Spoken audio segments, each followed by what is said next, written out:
Think we're doing good for the microphone. Are we? Yeah, you're not blinking yet. You're not blinking yet. All right. This video right here, you lovely, lovely people clicking onto this video. I just want to say I'm going to keep faith that you guys are out there shifting the world. Other than that, this video is about to be, or is about to be, yeah, is about to be. This video is going to be about spiritual embodiment versus spiritual masking. That's what I wrote down on the paper, at least. But I know exactly what I'm talking about. This is kind of my version of what I would call spiritual masking. I think about the ego. I think about the ego, how all of us have a different type of ego, and the ego is in place to protect us. I heard somebody talk about years ago how there's also a spiritual ego that people develop when they have a spiritual awakening, which is kind of like, putting themselves on a pedestal, etc., etc. And I want to talk about that for a second. Spiritual embodiment versus spiritual masking. Here's the thing. You want to find yourself on the spiritual embodiment side. And it's okay. It's okay depending on where you're at. We all had a different journey. I never had much of the spiritual ego side of things. I definitely was more in the embodiment, and that's not to flex and be like, oh yeah, and jump to the spiritual masking side. But the reason is because when I came into knowing God, to knowing self, to knowing awareness, to truly understanding I am, all this lovely ancient Egyptian mythology, all the Norse mythology, all of these mythologies basically telling you the story of you, I realized, holy shit, there's really no rules to this. And the funny thing is, and the very, very funny thing is that when you read all these different mythologies or you have all these different belief systems, the gods in these realities for people that they've created literally operate under different rules but have similarities between each culture. Oh, why is that? Maybe because if we are made in the image of source, universe, God, or the creator, the creator would be just as much of a fucking dumbass whatever as us. That is the irony of it. When you think about source, you think about the creator, you think about all of this, some this is actually something that came to mind. I'm literally just flowing right now. When people see modern art, right, and they make the joke on modern art how it's not really artistic, it's just like it could be like a banana taped to a wall, and it's this whole idea of art being a subjective, or what is art, what can you really say. It's like, in my perspective, I don't really think that when someone just puts a smear on a page you can call it art, right? But I can still acknowledge that that could be art in the eye of the beholder. So the thing is like, understand that for a second. What about God as well? Because we're creators. God is a creator, right? And then created us. And then, just like religious texts say, we are one and the same. Did I not? I said, ye are gods. Did I not? Sons and daughters of the Most High. And I think the rest of the Bible verse is like, but ye shall die like men. And we can go into that on another video on the metaphysical perception or perspective of what that is, at least my metaphysical perspective and a metaphysical perspective. But why I'm saying all this is because think about it, you guys. People think about the story of like Zeus and Hades, Persephone, and I think Hades and Persephone have like the only stable relationship in Greek mythology. But you think about Zeus and you think about everyone he was sleeping with, right? You know what's so funny about that? Go back to the religious text, made in his image. Who do you think these gods represent? You think that someone just came up with a lightning god that just wanted to sleep with whoever he wanted because he's a god? No. The very people that are channeling these gods and channeling the creativity to make these deities, which I'm sure in an imaginative form, also these cultures were inspired by each other, like Egyptian mythology and like Ra and the different gods. And then you see how there's similarities between different gods and different pantheons, which is why I do like how God of War did it. How like Tyr, the god of war in Norse mythology, would traveled around to the different realms, and he had like Aztec weapons, Japanese weapons, etc., etc. Very freaking cool. But even like Wukong and all these deities, they are reflections of the people.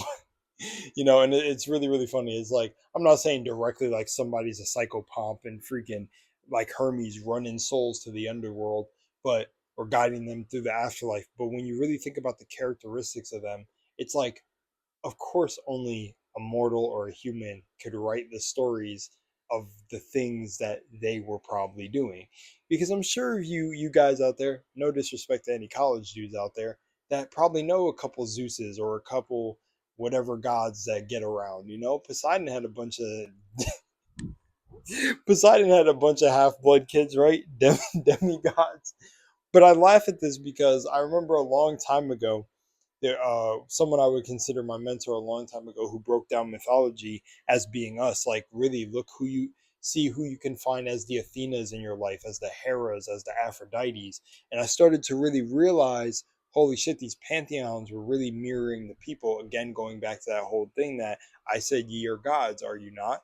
You know, just humans finding a reason for their existence, making these forces that just have names, and then we go to the primordial forces. But honestly, this is not a video about all of that. This is about, holy shit, this is about spiritual embodiment and masking, and we're so far. I might have to delete this and redo it. Okay, you know what, no, we're keeping it in. Dude, I went so off track, but I didn't.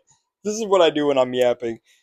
This is what this channel is for anyways. I want to show y'all what a divine mind looks like, man. Like, people keep saying, like, a human mind will not understand the mind of God. When you think like a god, you're just in a different frequency. But like, to other people who resonate, or to other people who are on this frequency, they can really resonate with what you say and actually break apart and understand what you're saying. I've seen it in real time where I just spoke about a very divine dream I had to a girl I never met before, and literally when I was breaking down the characters to her and talking about like everything going on, and like there were these four entities sitting together, she was like, that's oddly like it's us. And she started getting chills and everything. I was like, wow.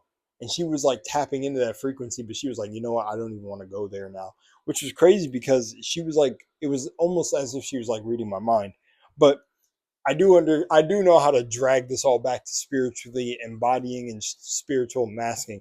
Is the idea that these pantheons of gods are made off of you should tell you something, right? And why I talked about like my awakening in the beginning as well is it all wraps back to this whole ancient text, ancestors, us, vegetables, spirulina, not whatever, like all of this, dressing a certain way. No, the material world does not matter. Christ said it best. I chose you to come out of the world. That's why. Remember, the world hated me first. You are no longer of the world. Everything out here is defined by you. I'm not saying go out and do whatever, but it's like the smoker who destroys their lungs at 40 years old, as versus the smoker who smoked 100 years and they made it to 90 years old and they were still smoking cigarettes. It's like it not to condone smoking or anything like that, but what I mean is your reality, your life, your experience, your human just experience in general as a soul is unique to you, you know and this is where the spiritual masking and spiritual embodiment comes on. These gods, these entities from different cultures are you. They're basically you. That's why I brought it up. Your name could be on the pantheon just as all these other entities were. We came up with dope names like Zeus. Actually, I'm not going to say that because I have some thoughts about the Greek gods, but I'm going to say Egyptian gods, for example. Names like from our ancestors, like Ra, this. Even I can't even jump into my like indigenous names of like, like the Thunderbird, et cetera, et cetera. There's more in native culture. But you know what I'm saying is these entities are not physical, but the imaginative, maybe physical at one point, imaginative spirits of your own soul because you're the observer. If that makes sense. That made sense to me. But do you get what I'm saying? Is that your name could easily be in the stars, written in the stars. Hence, it was to a degree because everything happens for a reason. When you're born and your parents have that idea for a name, none of this stuff is accidental. Definitely do the etymology on your name. My name, when you break it down, literally means God heard and spear ruler. So, these things just aren't accidents to me. But again, those could just be things that I'm validating with myself with. Who knows? But the point is, on what I'm making is this whole idea of spiritual embodiment and being authentic, which that's another video that I'm going to shoot soon, is that you're your own God. It doesn't, you don't have to join some community or some group to be doing some collective meditation to tap into these higher frequencies, or you need someone to hold your hand to do it. And it's very disingenuous from the community that I see is spiritually masking by telling you that there is a certain way to do things, yoga, this, that, etc. It's funny. I think about this one woman that I ran into in Texas, amazing woman, who I think she looked at my necklace or something else that I was wearing, and she was like, "Oh my gosh, like I love your culture." She was white, but she said, "We're still catching up." That's what she said. She said, "I'm trying my best every day, and we're still catching up."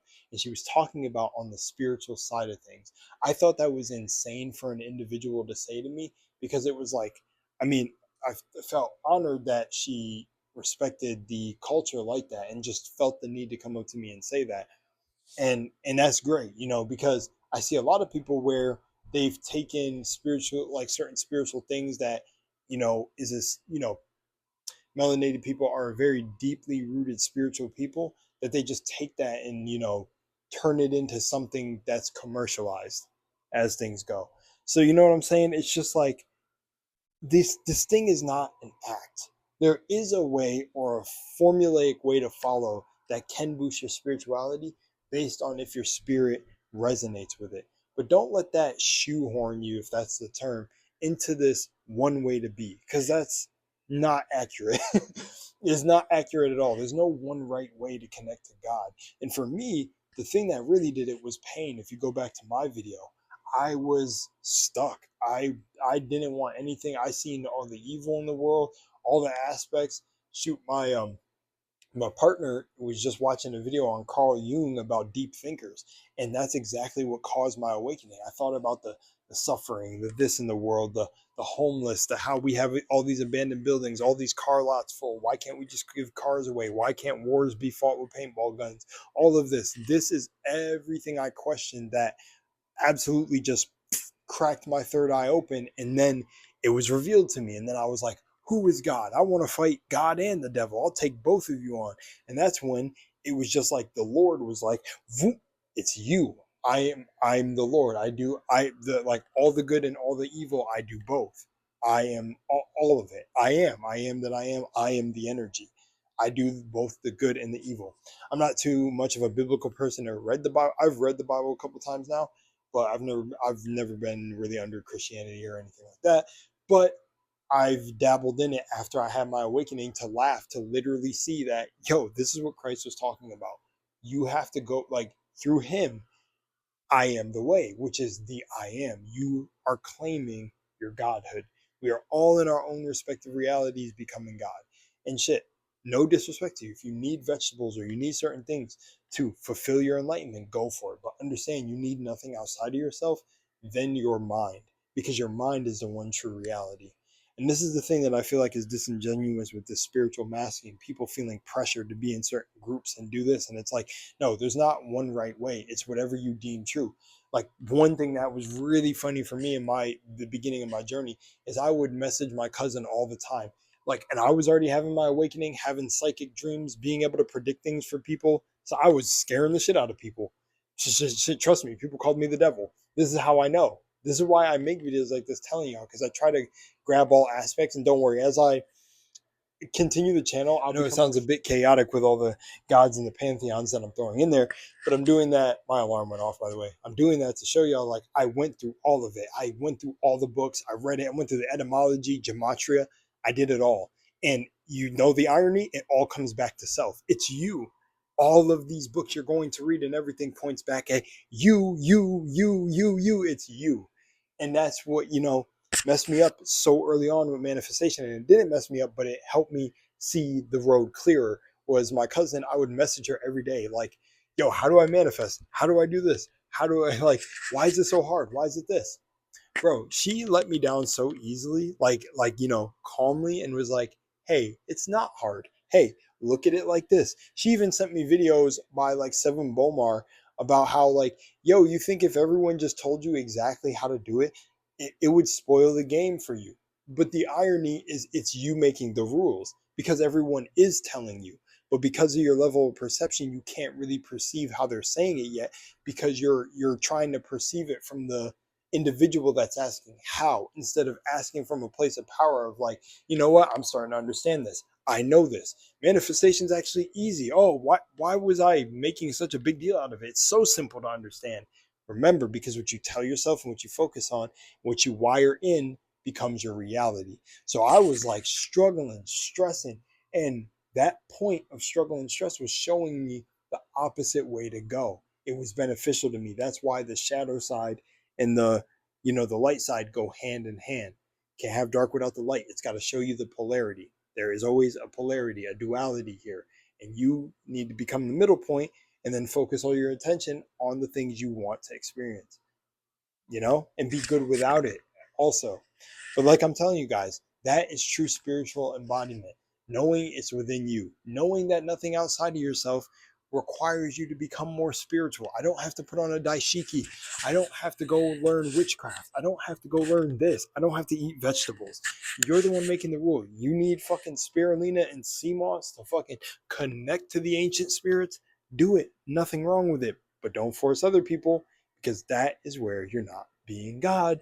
Sorry, that's just not the rules. You can't. A God isn't forcing another person to become whatever. Like, oh, to be in our clique, you need to. No, I'm a beast already. I don't need your clique. I'm a God without the clique. Guys, you know what's so funny? That's why I haven't even gotten to talk about how anime. Don't worry, when we start getting how anime shows you this.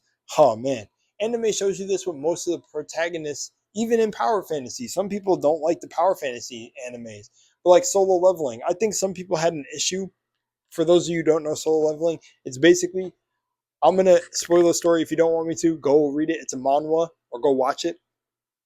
But essentially, the character is the reincarnated version of the Shadow Monarch, which is a deity that like exists, a primordial force that exists without time. He can or outside of time. He can oppose all the other gods. He can like undo, redo dimensions. But it's a pretty good power fantasy because you watch this guy grow into that. He's not just it from the start. Hence, you're not just you are a god from the start, and you have the infinite potential within you, but it still has to awaken. You have to get over all your little bullshit. And no, it's not for you requiring certain things. The people try to tell him that in the show. You got to do it this way. Oh, what's a little C rank, E rank hunter gonna do against us? What you think you got on us? Shoot, that I am, and I have infinite potential. Like, you got to start knowing who you are. And that is the embodiment, not just putting on this little mask to parade around people like, oh, yes, grand rising, my queen, and using certain words. No, a true God being authentically themselves and embodying it. That's it. That's it. A true God is authentic in embodying themselves. They're not switching up their language all crazy. Like, if you begin to talk different due to your awakening, that's different. But if you're out here putting on a mask to blend into a group, like, yes, trust me, I sun gaze every single morning for my downloads. It's like, do you guys realize I've never sun gazed once to predict anything I've predicted about individuals I met in my life? Not once. I've never openly sat there and gazed at the sun intentionally to get any answers or to get downloads through my melanin. And I'm not knocking all of this stuff. It probably most likely works if you believe it, because perception is reality. So a lot of people do a lot of crazy things when they think something believes or works for them. And it does, because reality has no choice but to prove it to you. God has no choice but to prove it to you. Oh, I'm a loser. Okay, we're losers all the time. We're losers today. Girls don't give me attention. Okay, girls don't give you attention. Oh, I need to fucking say grand rising. I can't say good morning because good morning is a devilish word. Okay, good morning is a devilish word. You better never say good morning, or you're going to be sacrificing yourself. It's like people take this religious mindset and bring it to spirituality. It blows my mind. And it's okay. I respect all of it because it's all part of the journey. It's all part of the great unfolding. But understand, to truly master this world or shift the world in general where people don't want to see this darkness, first, turn your attention away from it, but we're still going to handle it. But go into the internal world. Be accepting of yourself and accepting of everything about yourself. And 100 times out of 10, I'm just claiming this, but I know for me, you become 100 times accepting of everyone else that's outside of yourself. I already was that, kind of from being a kid. I was very accepting because I felt very like lone wolfish, but I'm really telling you, like, your outlook on life becomes very different when all the love and everything is pointed back at yourself and you really understand your connection with God, or that even if you've raised to your Godhead, when you've become the I am, you truly understand you don't need anything outside of yourself. I don't need a goddamn vegetable to be connected with God, and I don't need crystals or any of this or tarot. I have me. I am the strongest tarot card. I am the strongest book. I am that I am. Much love, you guys out there. Shift the world. If you made it to the end, you're a beast. I love y'all. Anyways, all right, we're out of here. Got a couple more to shoot. Let's go.